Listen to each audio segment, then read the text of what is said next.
So was this whole movie worth it just to hear the Tenacious D cover of Hit Me Baby One More Time? Yes.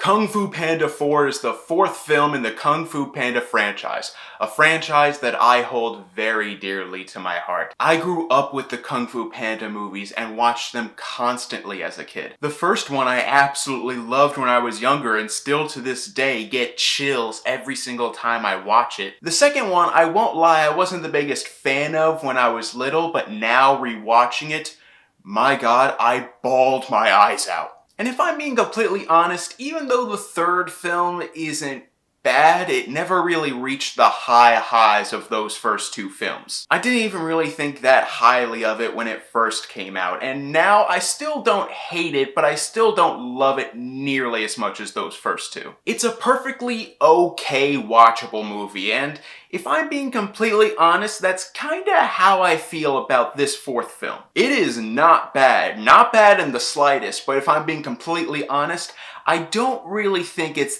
that fantastic either. Not nearly as fantastic as Kung Fu Panda 1 or 2. It's definitely on the same level as that third film, and that's not really a bad thing. Okay, but let's start off with everything I love about the movie, because there is a lot that I really love about it. Starting with the animation. The animation in this movie is absolutely stunning. Not only are all of the landscape shots so beautifully vibrant, but even down to the little details of the character models, you can see every little fur and scale on them. And it's that attention to detail that I really do appreciate about this film, especially with the character of the chameleon. Whenever the chameleon shapeshifts into a different character, into a different animal, at first glance, it does look like it has all of the clear features of those animals. But the more you look at it, the more you see that all of that fur and all of that armor isn't really fur and armor, it's just very detailed scales. It just adds this really cool layer to her powers that I really loved. And another thing I love about this movie that I love every single Kung Fu Panda movie for,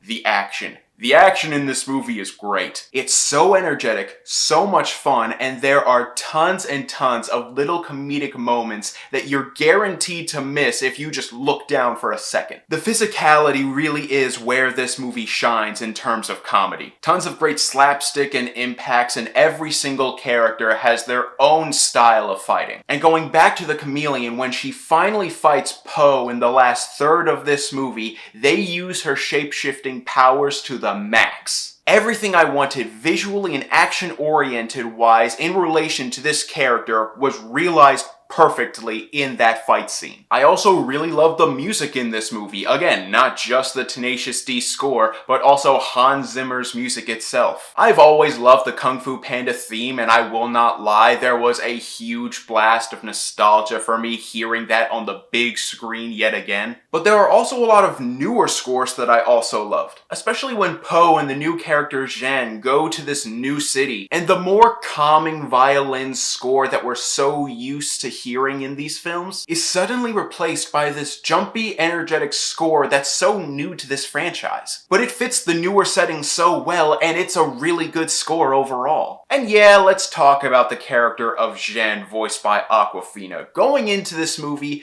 this was the element that I was honestly the most scared of. I like Awkwafina, don't get me wrong, but she does often fall into this trap that I do notice a lot of comedians in movies fall into. If you have the reins on her just a little bit, she'll not only give you everything you ask of her, but she'll even manage to give you a little bit more. But if you just let her loose in a film, you risk annoying the shit out of your audience. It's something that I've noticed with tons of comedians in the past in film, and it's something that I've noticed a lot with Awkwafina. And here, thankfully, they do have the reins on her, and she is really good. You do feel a lot of the emotion centered around her character, and she does have a lot of great chemistry with Jack Black as Po. And while we're on the subject of the characters, let's talk about the chameleon, because visually, I absolutely love the chameleon, but in terms of how she's written, she's just okay. The more that we learn of her power-hungry motivations and the more that we see of her personal connections to certain characters in this film,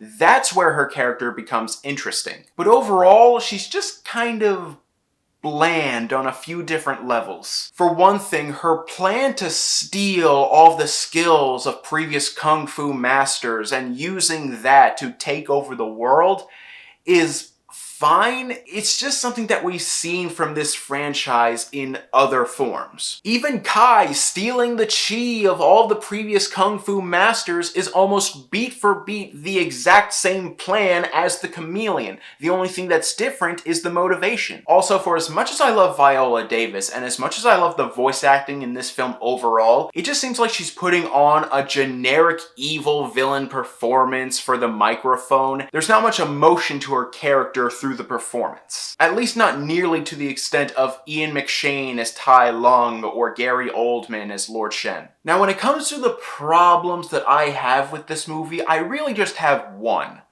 Unfortunately, it's a big one. The script sucks. The script for this movie is so bland and so generic, it's almost insulting when you compare it to the other films in this franchise. Despite the fact that I loved all of the visual humor in this movie, every joke written into the dialogue never lands. There is rarely a groan-worthy joke in the movie, I'll give them that, but every single time they tell a joke in this film, you just have the reaction of, I watched this film with a room full of families, tons of little kids, and every single time they told a joke in this movie, it rarely ever got a laugh out of them. The characters of Ping and Lee are in this movie a lot, and for the life of me, I don't understand why. I like these characters, but in this movie, they just seem pointless. They're a part of some of the worst comedic moments in the entire film, and whenever the movie focuses on them instead of Poe and Jen, I honestly kind of rolled my eyes and thought to myself, can we just get back to the actual plot?